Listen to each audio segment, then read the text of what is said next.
Mon message ce matin, c'est Jésus, bénédiction de génération en génération. Amen. Ce Jésus, c'est sûr il est venu comme un petit bébé et on s'en souvient. Souvent, il y a des crèches, ça peut être mignon, on pourrait dire, mais il a grandi, mais il n'a pas pris une ride. Et aujourd'hui encore, il est cette bénédiction pour nous tous de génération en génération. Les patriarches de l'Ancien Testament, Abraham, Isaac et Jacob, ont été successivement porteurs de bénédiction de l'alliance faite avec Dieu. Ils ont reçu par la foi ces bénédictions et ils ont assumé tous les trois leur rôle, celui de transmettre à leur postérité cette bénédiction. Alors, si vous n'avez jamais entendu parler d'Abraham, d'Isaac et de Jacob, vous pouvez ouvrir vos Bibles et découvrir ces personnages dans le livre de la Genèse. C'est le premier livre de la Bible. Abraham était porteur de bénédiction de Dieu. Et Dieu confirme qu'il répandrait sa bénédiction sur la postérité d'Abraham parce que celui-ci a fait preuve d'obéissance et de soumission à sa volonté. Si on prend Isaac, il était porteur à son tour de la bénédiction que Dieu voulait transmettre de génération en génération à son peuple. Et dans sa vieillesse, il a encore assumé son rôle, être une source de bénédiction pour ses enfants. Et si on prend Jacob, il a obéi avec foi à la volonté de Dieu et Dieu a renouvelé les promesses de l'alliance faites à Abraham en lui assurant qu'il serait fécond et que sa postérité posséderait le pays promis. L'Épître aux Hébreux considère la bénédiction de Jacob à Éphraïm et à Manassé, les enfants de Joseph, son fils, comme la preuve ultime de sa foi sincère en Dieu.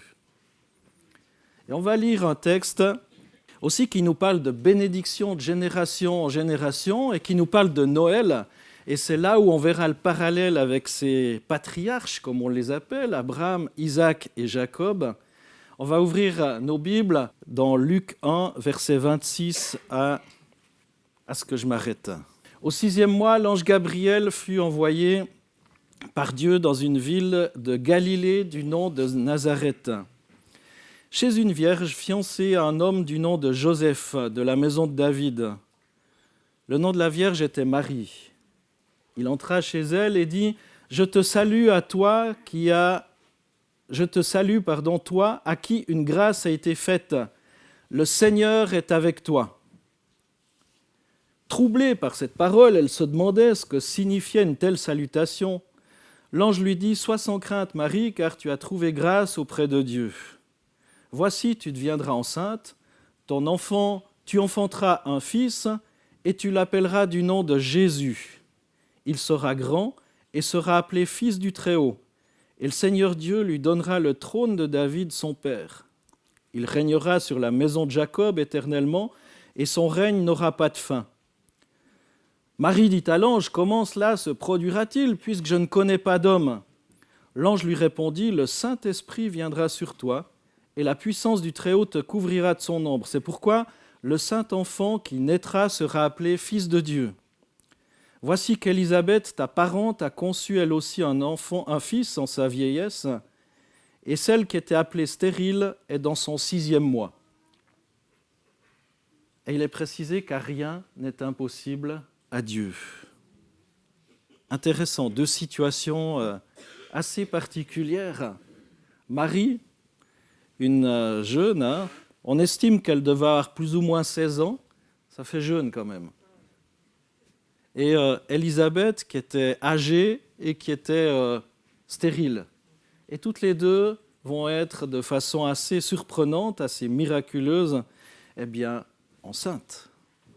On poursuit la lecture au verset 38. Marie dit « Voici la servante du Seigneur, qu'il me soit fait selon ta parole. » Et l'ange s'éloigna d'elle. En ces jours-là, Marie se leva et s'empressa d'aller vers les montagnes dans une ville de Juda. Elle entra dans la maison de Zacharie et salua Élisabeth. Dès qu'Élisabeth entendit la salutation de Marie, son enfant tressaillit dans son sein. Élisabeth fut remplie du Saint-Esprit. Intéressant, je vais y revenir. Élisabeth fut remplie du Saint-Esprit et s'écria d'une voix forte, « Tu es bénie entre les femmes, et le fruit de ton sein est béni. Comment m'est-il accordé que la mère de mon Seigneur vienne chez moi ? Car voici aussitôt que la voix de ta salutation a frappé mes oreilles, l'enfant a tressailli d'allégresse dans mon sein. Heureuse celle qui a cru à l'accomplissement de ce qui lui a été dit de la part du Seigneur. » Et Marie dit, « Mon âme exalte le Seigneur, et mon esprit a de l'allégresse en Dieu mon Sauveur, parce qu'il a jeté les yeux sur la bassesse de sa servante.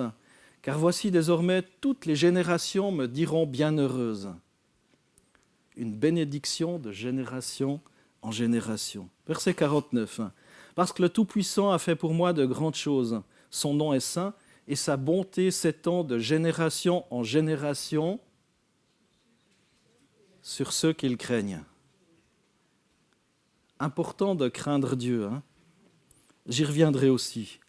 Il a déployé la force de son bras, il a dispersé ceux qui avaient dans le cœur des pensées orgueilleuses, il a fait descendre les puissants de leur trône, élever les humbles, rassasier de biens les affamés, renvoyer vides les riches.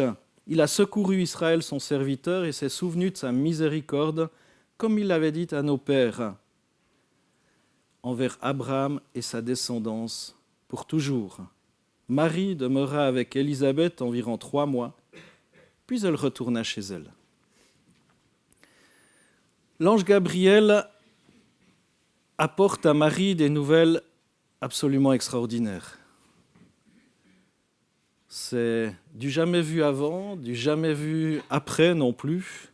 Il annonce la venue de Jésus, le Messie tant attendu. Et la sainteté du nom de Dieu était sur le point de s'incarner dans ce monde.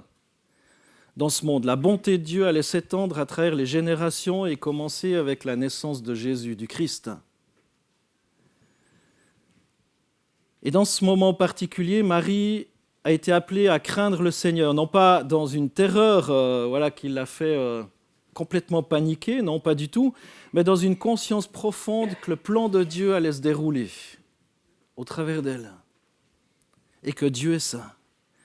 Elle était choisie pour être la mère du Sauveur et à travers elle, la bonté de Dieu allait toucher non seulement sa génération, mais aussi toutes les générations à venir. Et là, on pourrait se poser la question, est-ce que je suis une bénédiction pour les générations à venir ? Est-ce que ma vie, mon comportement, mon obéissance, mon attachement au Seigneur, ma crainte de Dieu est une bénédiction pour les générations à venir. Et en méditant sur ces paroles, on est appelé à suivre l'exemple de Marie. Comme elle, qu'on soit disposé à accueillir la sainteté de Dieu dans nos vies et à permettre à sa bonté de s'étendre à travers nous, afin d'influencer d'autres générations, les générations futures. Que nos vies soient des témoignages vivants de la sainteté, de la bonté de notre Seigneur, tout comme Marie a été cet instrument précieux entre les mains de Dieu et dans le plan de Dieu. J'aimerais relever encore ce verset de Luc 1, verset 50, où il est écrit « Son nom est saint et sa bonté s'étend de génération en génération sur ceux qui le craignent. » Est-ce que vous êtes de celles et ceux qui craignaient le Seigneur ? Parce que la parole de Dieu, la Bible, dans l'évangile de Luc, d'où est tiré ce texte,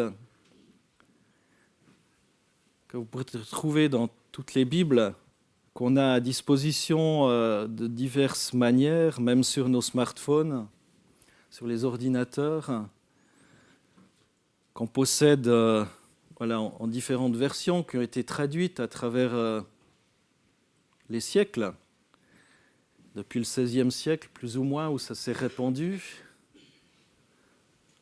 en latin, d'abord traduit, et très rapidement aussi dans d'autres langues, avec l'invention de l'imprimerie.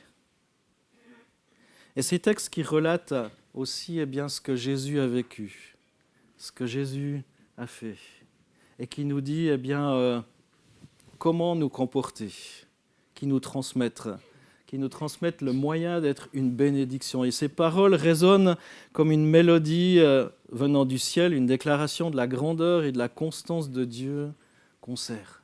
C'est valable pour nous aujourd'hui, mes amis, mes frères et sœurs. Notre Dieu, dont le nom est saint, et c'est ce qu'on a lu dans ce texte de l'évangile de Luc, n'est pas un Dieu lointain, indifférent à nos vies, mais un Dieu qui agit avec une bonté infinie envers ceux qui le craignent. C'est pour ça que tout à l'heure, on a pris la Sainte Seine. Lorsqu'on parle d'un repas de communion, ce n'est pas juste entre nous, mais c'est véritablement une communion avec le Dieu vivant et vrai.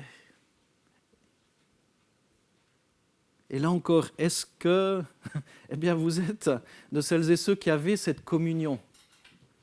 Pas juste lorsqu'on vient dans un lieu de culte, dans une église, mais à chaque jour qui passe. Cette communion, cette relation avec ce Dieu vivant et vrai.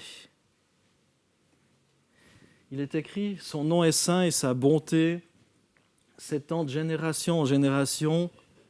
Ce n'est pas dit sur tout le monde, hein. Ce n'est pas écrit sur tout le monde. Nous, on aimerait bien que ça soit tout le monde, mais non, c'est écrit sur ceux qui le craignent. Pas sur ceux qui sont catholiques, protestants, évangéliques, ce n'est pas marqué non plus. C'est marqué sur ceux qui le craignent.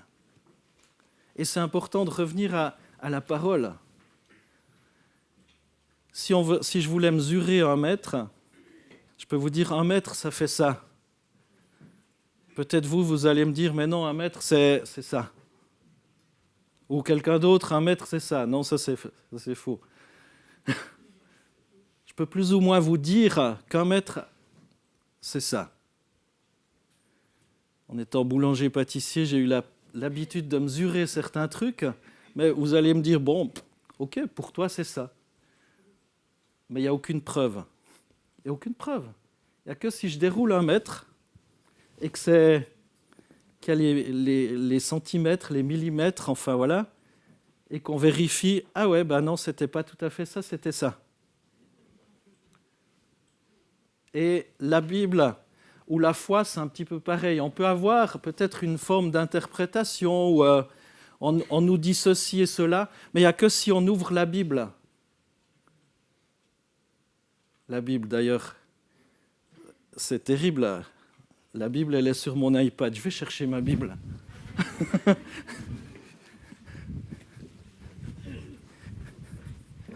Il n'y a que si on ouvre la Bible que c'est une référence. Même ce texte, qu'est-ce qui vous prouve que c'est vrai ? Je pourrais le changer. Je pourrais écrire autrement. Si vous ouvrez votre Bible, vous pouvez vérifier. Il est vrai, hein ? Je ne l'ai pas trafiqué. Donc si vous avez une Bible,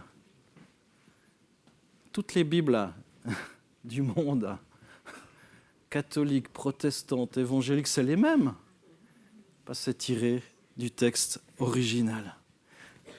Important de vérifier si ce qu'on nous dit est vrai. Il y a cette histoire aussi des chrétiens de Béret aussi qui vérifiaient si ce qu'on leur avait enseigné. Cette affirmation nous assure que sa bonté s'étend de génération en génération. Et ça va plus loin que notre existence. Et en tant que croyant, on est appelé à vivre dans cette crainte de Dieu, dans ce respect, et à vérifier. À vérifier aussi notre croyance, notre foi. Et comme j'ai dit, ce n'est pas une crainte qui paralyse, mais une crainte qui reconnaît que Dieu est au-dessus de tout. Même mes petites pensées, même mes colères, même mes joies, même mes peines, même ma façon de penser, d'agir, d'aimer. Il est au-dessus de tout. Cette crainte qui dit, je ne comprends pas ça, mais finalement Dieu n'a pas à me rendre des comptes. C'est à moi de lui rendre des comptes. Et c'est dans cette relation intime avec lui qu'on expérimente sa fidélité de génération en génération. Et combien de fois ça m'a permis de simplement continuer de vivre, même si je ne comprenais pas ce qui m'arrivait. Même si je ne comprenais pas ce qui m'arrivait, parce que ce Dieu était vivant en moi et est vivant encore aujourd'hui en moi. Et comme disciple du Christ, eh bien, on est investi d'une mission, être des porteurs de la bonté de Dieu pour les générations à venir. On est appelé à témoigner de la sainteté de son nom à travers nos actions, nos paroles, notre amour les uns pour les autres. Là encore, comment est-ce qu'on s'exprime ? Qu'est-ce qui sort de notre bouche ? C'est de l'abondance du cœur que la bouche parle. Qu'est-ce qui sort de notre bouche ? Comment est-ce qu'on parle aussi des autres créatures que Dieu a créées, des autres êtres humains, dit autrement ? Celles et ceux aussi dont Dieu a mis le souffle de vie, c'est-à-dire tout être humain qui n'est pas encore au cimetière. Comment est-ce qu'on s'exprime face à eux ? Que notre vie soit une source d'inspiration pour ceux qui viendront après nous, une lumière qui guide les générations futures vers la grâce et la miséricorde du Seigneur. Et en tant que porteur de lumière, on l'a chanté, ma petite lumière, tout à l'heure, ma petite lumière, en tant que porteur de lumière du Christ, eh bien, qu'on soit ces canaux de bénédiction pour les générations à venir. Je me pose régulièrement la question aussi, et lorsque je me dis que je n'ai pas été à la hauteur de cette parole, je dis, mais Seigneur, que je sois une bénédiction. Peut-être je me suis trompé, là je n'ai pas fait juste. Aide-moi avec ta grâce à réparer, à restaurer. Et là encore, moi j'aime la Bible parce qu'elle ne nous présente pas des gens surhumains.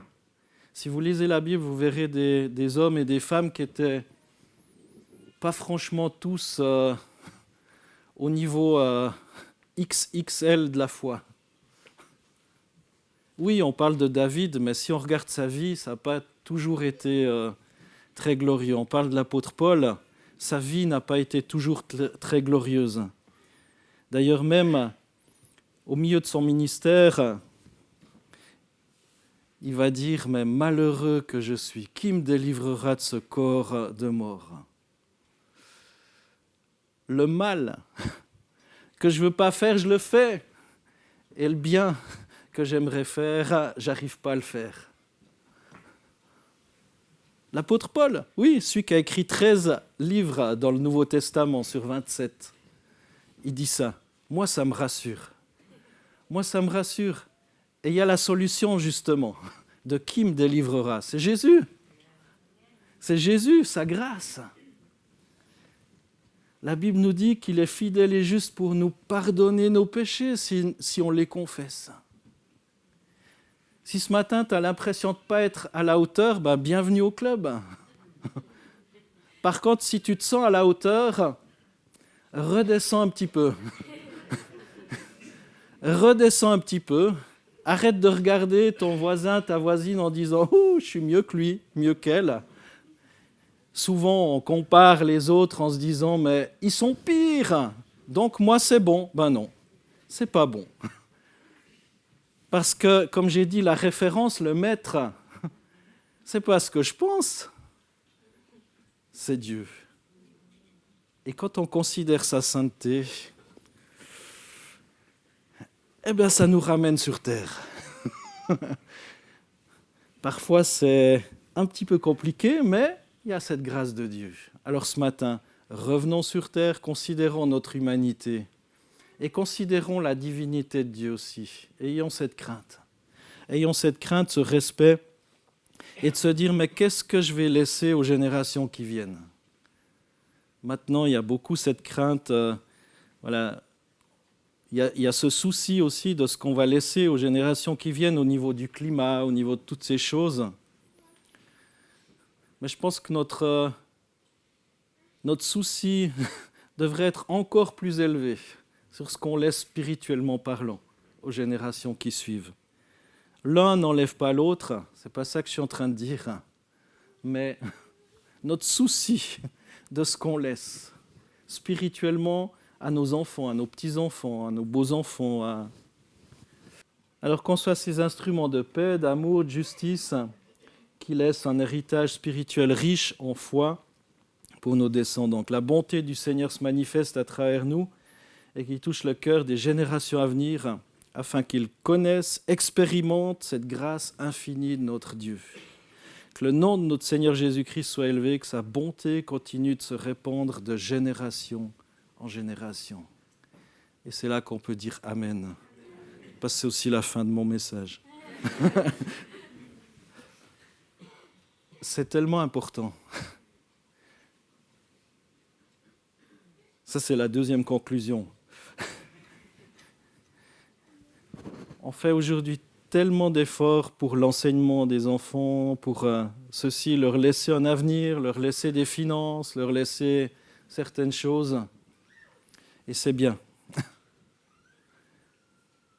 Mais spirituellement, en tant que parents, grands-parents, beaux-parents, enfin, on fait tous partie d'une famille, on est tous tirés d'une famille, qu'on ait des enfants ou pas eu d'enfants, on est enfant aussi, en tant qu'enfant même. Est-ce qu'on est une bénédiction pour nos parents? Donc on a aussi ce souci de laisser cet héritage, une bénédiction de génération en génération. Jésus, bénédiction de génération en génération. Seigneur Jésus, merci pour ta parole. Merci Seigneur parce que tu connais nos cœurs. C'est toi, Seigneur, qui es notre référence. C'est toi qui dis, c'est toi seul qui es capable de nous évaluer, non pas pour nous punir, mais Seigneur, simplement pour nous faire prendre conscience de ta sainteté et nous conduire un petit peu plus loin que là où on est. Seigneur, merci pour ta grâce. Merci Seigneur pour tous les hommes et les femmes dans la Bible qui sont mentionnés, qui ont certes pas été parfaits, mais que tu as su conduire, tu as su maintenir. Et tu as su faire d'eux, d'Abraham, d'Isaac et de Jacob, Seigneur, des bénédictions pour les générations futures. Merci Jésus parce que tu es cette bénédiction pour nous. Et tu veux, Seigneur, habiter dans nos vies, dans nos cœurs par le Saint-Esprit, afin qu'on soit nous également une bénédiction pour celles et ceux qui nous entourent. Tu dis pour ceux qui te craignent, eh bien Seigneur, merci.